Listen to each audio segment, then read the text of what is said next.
Live from the National News Studio, Sri Lanka.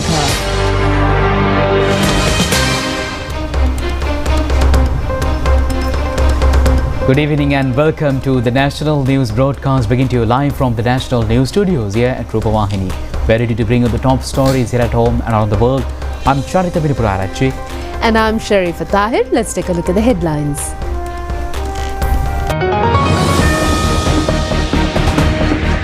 Opening of the Colombo-Kaduganava road has been delayed. Transport facilities available for advanced level students to sit for the examination. The President invites Tamil and Muslim parties to join in creating a Sri Lanka with reconciliation. Groups of foreign representatives arrive in the island to participate in the ABU summit. Payment of bus fares via bank cards is to start from tomorrow. A suspect who planned the killing of 7 persons, including a businessman in Medigama, has been arrested. India wins the visually handicapped T20 Women's World Cup. A discussion to determine the future of Ukraine-Russia war in Switzerland.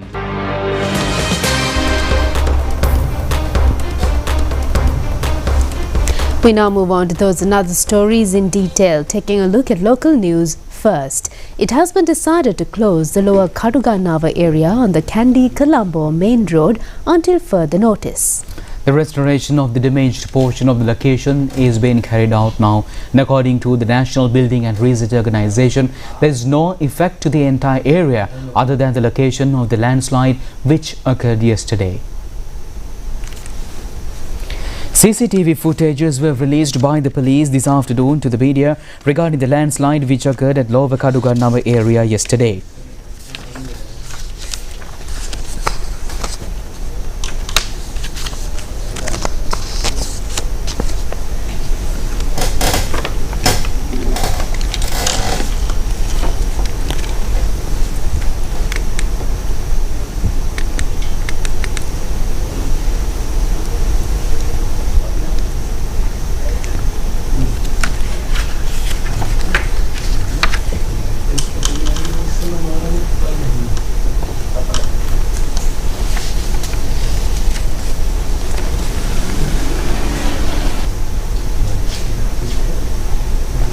Director of the Landslide Research Division of the National Building and Research Organization, Dr. Gambini Jantisa, said that the landslide occurred at a place above Colombo Kandy Road, which has been eroded earlier. A tree had also fallen to the same place, and this incident will not affect the entire area.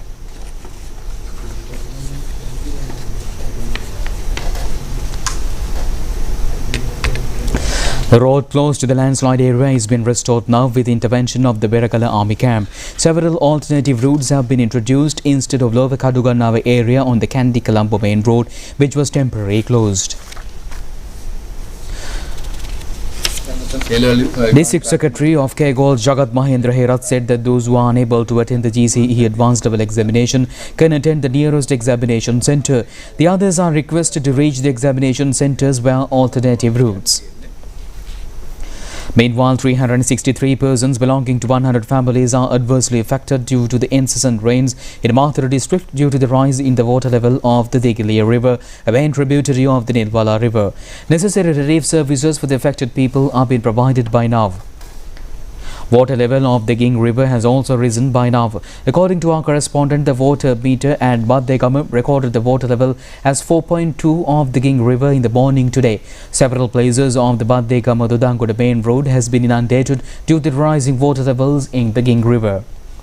According to our Hambantota provincial correspondent, vehicular transport on Hambantota-Katuvana Gomadhiya road has also been disturbed due to the falling of 4 high-tension power lines posed to the road due to the heavy rains. Steps have been taken to restore the power stem stalled due to this condition.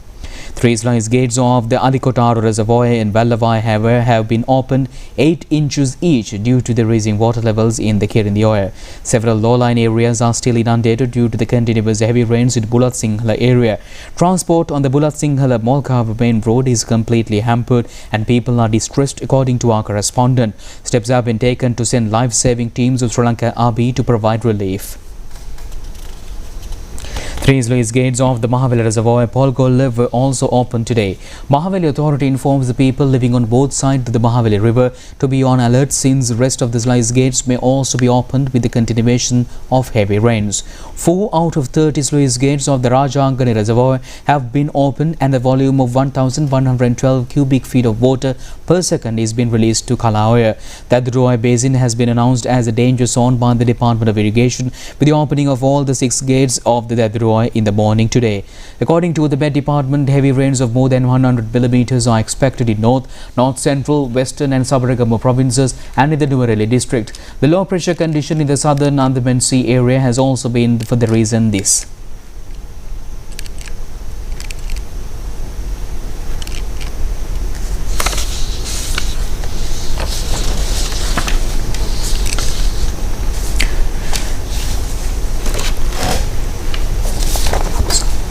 Meteorological scientist on study Malit Fernando pointed out that a low-pressure area around the South Andaman Sea was created in the morning today. The system will further increase by tomorrow and develop into a low-pressure area further. Fishing community is advised not to venture into the sea area, he added.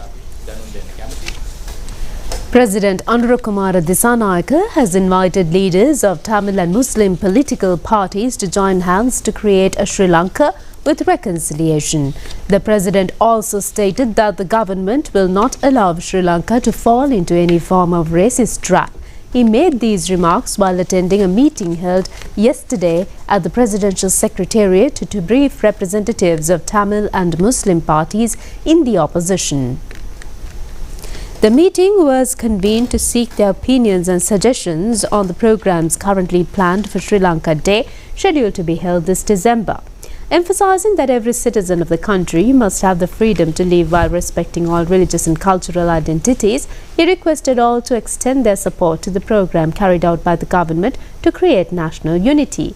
Sri Lankan Day is being planned with the vision of bringing together all communities to foster mutual understanding and build a peaceful and harmonious Sri Lanka. The initiative to organize the Sri Lanka Day celebration by bringing together all communities received the appreciation of all party leaders and representatives who participated, and they also presented their views and proposals in this regard.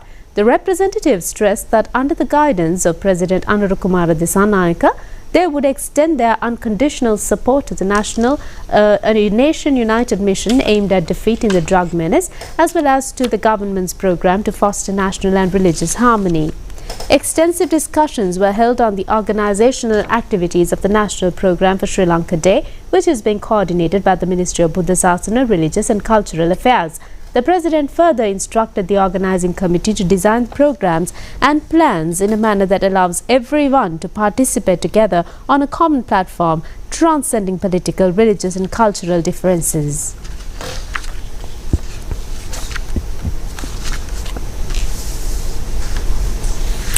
A methodology to pay bus fares by bank cards in private buses will commence from tomorrow as a pilot project. This pilot project has been implemented by the Ministry of Transport with the Ministry of Digital Economy according to a request by the bus owners. 7 major banks of the island have joined with this project and it will commence at the Makubura Multimodal Centre under the leadership of the Ministry of Transport.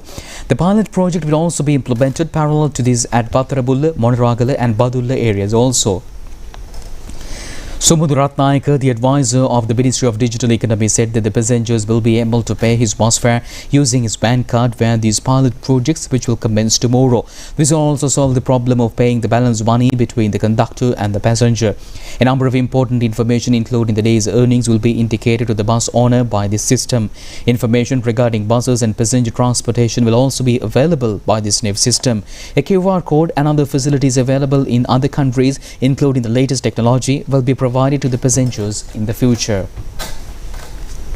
The Media Summit of the 9th Asia Pacific Broadcasters Union on Prevention of Disasters and Climatic Activities will be held at Mount Lavinia Grand Hotel premises from the 25th to the 27th of this month, hosted by Sri Lanka Rupavahini Corporation. A large number of foreign delegates are arriving in the island for the summit by now. Foreign delegates and media persons participating in the 9th summit of the Asia-Pacific Broadcasters Union are arriving in Sri Lanka by now. The delegates arrived so far were warmly welcomed at the Bandaranaike International Airport by the representatives of Sri Lanka Rupavahini Corporation. Secretary General of ABU, Ahmed Nasheed, arrived in the island in the afternoon today. He was warmly welcomed by the Director General of Sri Lanka Rupavahini Corporation, Manoja Nadeshana Amarasinghe, and other executive officials. A number of other media persons will arrive in the island tomorrow. It has been confirmed that more than 75 representatives of the member countries of ABU will participate in the summit, which will be held from the 25th to the 27th of this month at Mount Lavinia Hotel premises in Colombo. All arrangements have been finalized for the event by now. Secretary to the Ministry of Health and Mass Media, Dr. Anil Jasinger, says that media is the best agent to influence state and non-state actors effectively to work towards global climate action and disaster prevention. He made these remarks during an interview with the national television. Secretary General of the Asia Pacific Broadcasting Union, Ahmed Nadeem, was also part of this interview. The biggest reason for that level of disaster was because the people were not prepared for it.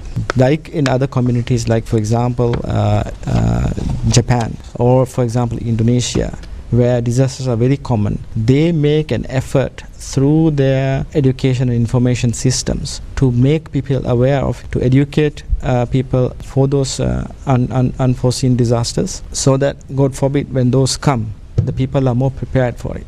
So that was one of the reasons why ABU got involved in it. Especially during that time, we took a leading role to make and to communicate with advanced broadcasters around the region to help the affected population, how we can go ahead and make the life more appropriate. I'm happy that ABU decided to host a conference, and I'm happy the Secretary General is with us now. So basically, in terms of climate action, it's about climate advocacy. So that's a vast subject. Well, you have to push sometimes governments, countries for climate action. So I think media is the best lobbying agent for this kind of work. So media always can lobby respective governments for media the climate action, and then also educating public the climate literacy, because among people climate literacy may be low, so therefore the perception of this problem is low among them. So more the public is aware about the climate change and effects of climate change, the more easier for us to wage this war. Another suspect who was wanted in this connection with the attempt of killing of 7 persons, including a businessman in Bedigama, was arrested while attempting to flee. The Bedigama police says that the apprehended suspect is a 38-year-old resident in the area. A group consisting of ASP of the Western North Crime Division, Rohan Olugala, has inspected a house in Bedigama recently on an information received of the conspiracy plan to kill the businessman and family members. During the raid, a T-56 firearm was apprehended along with the arrest of a former soldier of the army. 2 more suspects had escaped, and the arrest suspect has also been the police with the owner of the house, which provided logins to the criminals. A revolver, 6 live ammunition, a hand grenade, a T-56 magazine and 14 bullets were also found in the possession of the suspect. He was scheduled to be produced before the Bhattara courts tomorrow.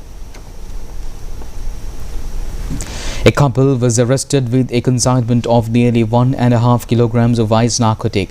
They were nabbed in a raid conducted by the Madampitia police on the Mihishai Sevada housing complex. At the time of the raid, the suspect was not in the house, but 100 grams of ice narcotic was found in the possession of the wife of the suspect. In a raid carried out later, the main suspect was apprehended with more than 1 kilogram of ice narcotics. They were produced before the courts and placed under detention. Stay tuned with more local stories after this break.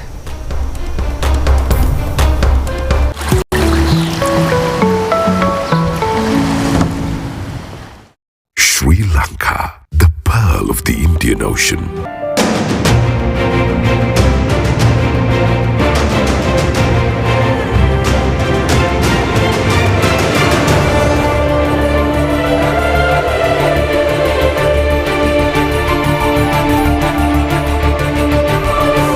Official banking partner. The BOC multi-currency travel card. One card, endless adventures.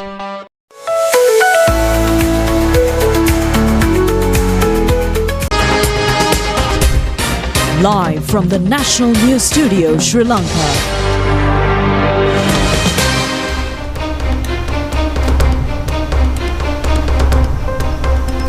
Welcome back with more local stories.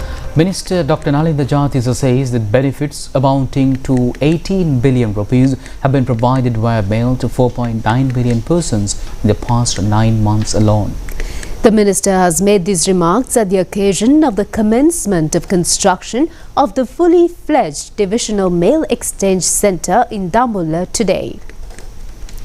A sum of more than 129 million rupees is to be spent on the construction of the centre according to a modernised plan. Plans are underway to complete constructions by August of next year. The Department of Buildings plays an advisory role in the constructions. The proposed Divisional Mail Exchange Centre is to be functioned 24 hours of the day and will act as a main hub in the exchange of mail goods to Polonnaruwa, Kandy, Trincomalee and Batticaloa areas.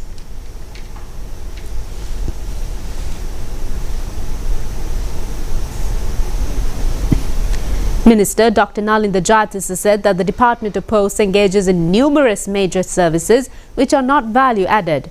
In the past 9 months alone, the postal institutions have provided benefits amounting to 18 billion rupees to 4.9 million people. It is the post office which provides funds in the forms of pensions and allowances and other public aid to the people in the villages.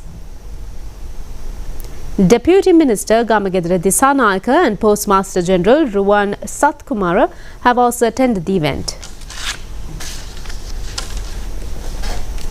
And meanwhile, a meeting to enlighten all divisional secretaries of the government's development program for the year 2026 and the Praja Shakti National Program was conducted at the Temple Trees yesterday. The Praja Shakti program is being implemented as a priority program of the government to empower the society and also to guarantee the reasonable distribution of economic benefits. The attention has also been focused on the need of reconstructions in the state service, introduction of the digital network of the Praja Shakti program, as well as on the role of the divisional secretaries in implementing the digital economic program. Other issues that have been taken up were eradication of bribery and corruption, elimination of toxic narcotics, and to receive active contributions of divisional secretaries for the nation under United National Operation.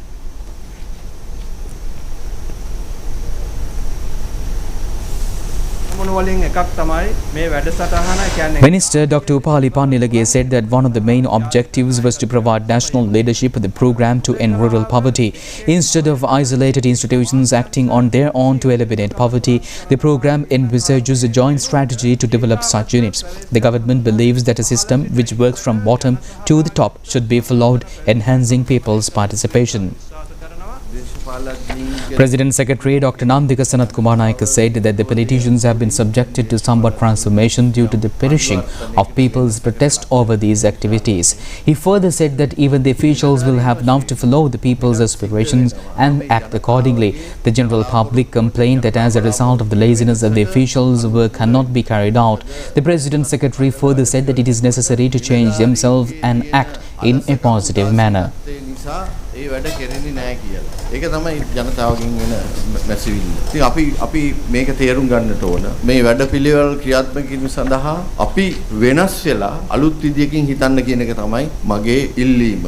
ආයෝජනයක ප්‍රතිඵල The Secretary to the Ministry of Finance has Dr. Harshana Surya Peduma said that implementation of the investments is necessary to receive the benefits of investments. He added that the Finance Ministry allocates funds via the budget. He further pointed out that in order to receive the benefits benefits of such allocations, it is necessary to invest in villages. Deputy Minister Eranga Veeraratna said that the budget of 2026 has allocated a significant amount for the digitalization program. This measure builds central government's infrastructure facilities. Digitalization process should take place along the state structure, moving downwards. It is necessary to provide services to the people expeditiously. In order to do so, it is vital to maintain appropriate coordination between the institutions. We now move on to several development news items in brief. The section of the road from the Norton Bridge town in Hatton to Norton Bridge police station is to be developed with carpeting. The project has got underway today under the leadership of Nuwara District Parliamentarian Manjula Suravirarachi. A sum of 500 million rupees has been allocated. Part of the Vavagolla Road in the Haldamulla Divisional Secretariat Division is to be developed with the laying of concrete at a cost of 1 million rupees. This is a remote mountainous road which contributes immensely for the development in the tourism industry. A group including Badola District Parliamentarian Ravindra Bandara has inspected the development program. Another segment of this road is also to be developed at a cost of 2 million rupees. Deputy Minister T.B. Sarath has presided over the handing over of a house to a low-income family in the Nikavava village in Sudukanda, Hinguraggoda. A sum of 1 million rupees has been spent through the financial allocations of the National Housing Development Authority. Our correspondent says entrepreneurs in the area have also contributed for the project. An 8-feet road in the Udugampala has been vested with the people. The road, which has remained in a dilapidated state for several years, was reconstructed through the funds of the Minuwangoda Pradesha Sabha. A group comprising of Gampar District Parliamentarian Ruwantiraka Jayakodi has participated in the event. Today is the final day of Lankara 2025, the Laksha exhibition. The exhibition, being organized by the National Design Centre, will be open until 9 p.m. The exhibition was declared open today under the guidance of the Deputy Minister Chaturanga Besinghe. A program to provide practical experience on handicrafts and sales outlets consisting of 50 stalls are also kept open parallel to this. Introduction of a large range of new 50 colours, including metallic colours, and a modern machine for Laksha creations were also introduced to the traditional Laksha creations, restricted so far to 4 colours since a long time.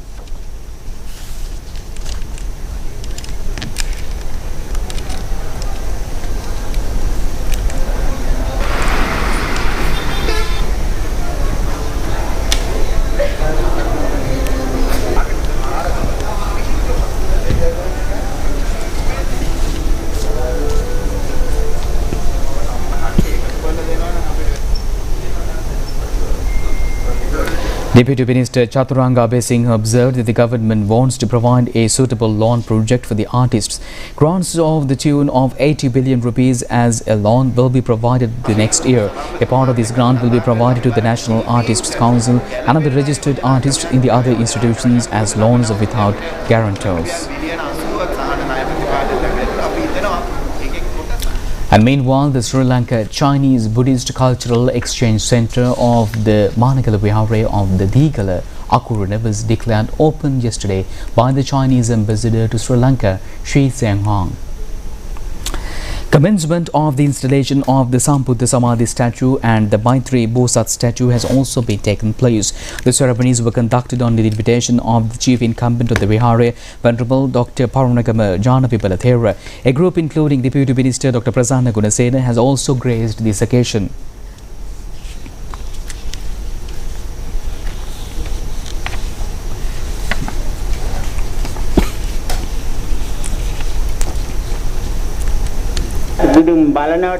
Anunayaka of the Asgiri chapter, Most Venerable Vendiru Upalathera, said that what is more important is to live according to the Lord Buddha's teaching.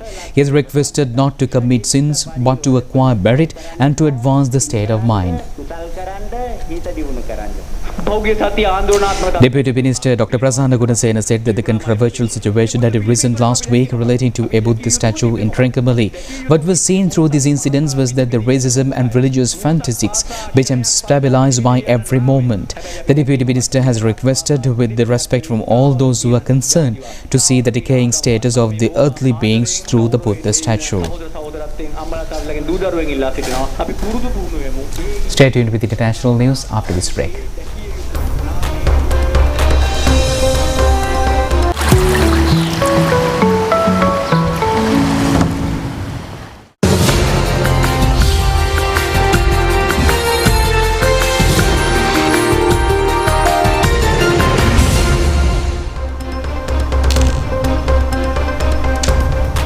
Welcome back with international stories. High-level discussions on the future of the Russia-Ukraine conflict are scheduled to take place in Geneva, Switzerland in the coming days. The United States and Ukraine will meet to review the parameters for any potential framework towards ending the war. The discussions are expected to focus on the key parameters that would guide any future peace negotiations with Russia.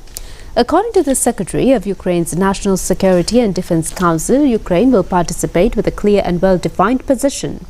He noted that the dialogue with the United States will help shape the next stage of the process. Ukrainian President Volodymyr Zelensky has already appointed a delegation for these negotiations, led by Presidential Chief of Staff Andriy Yermak. Meanwhile, US President Donald Trump has commented publicly on the diplomatic efforts, indicating that Washington has presented a peace proposal and that Ukraine will need to respond to it. He stated that the US plan is not the final offer and criticized Kyiv for what he described as a lack of appreciation for US support. Trump has also said that Ukraine's leadership would have to either accept the proposal or continue the conflict. The proposal referred to by the US includes several conditions that have drawn scrutiny from European partners and Kyiv, with many officials noting that further discussions and revisions would be necessary. European leaders have said the plan could serve as a starting point, but emphasized the need for broader consultation.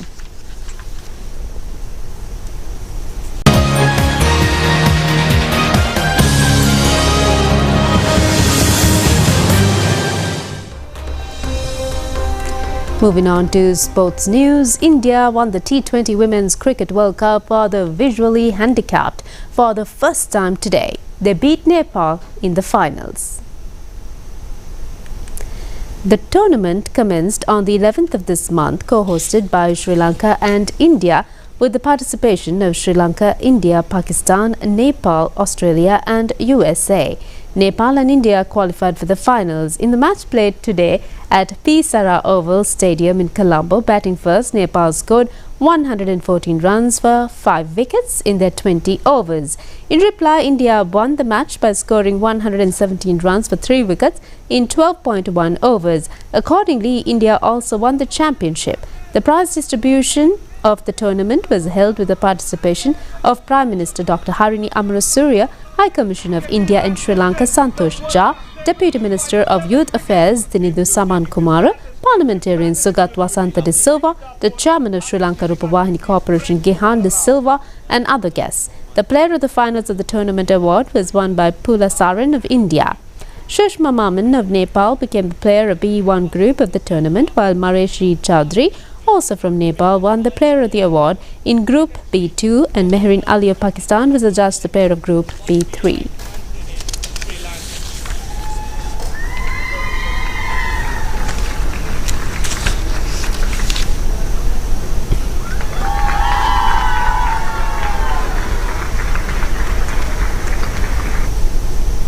And check of LKR 75,000.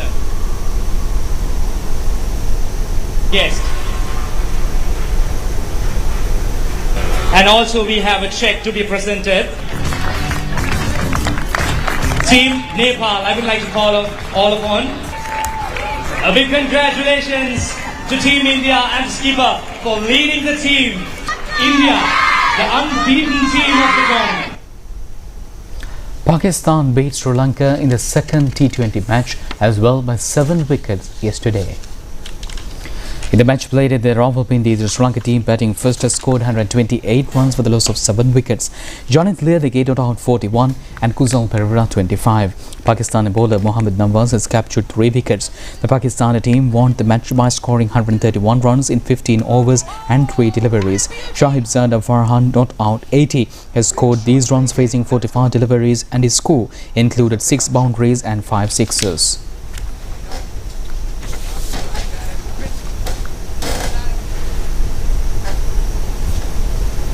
And with that, we conclude tonight news. Do just tomorrow at the very same time. I'm Charita, signing off with Sharifa. Stay safe. Good night. Good night.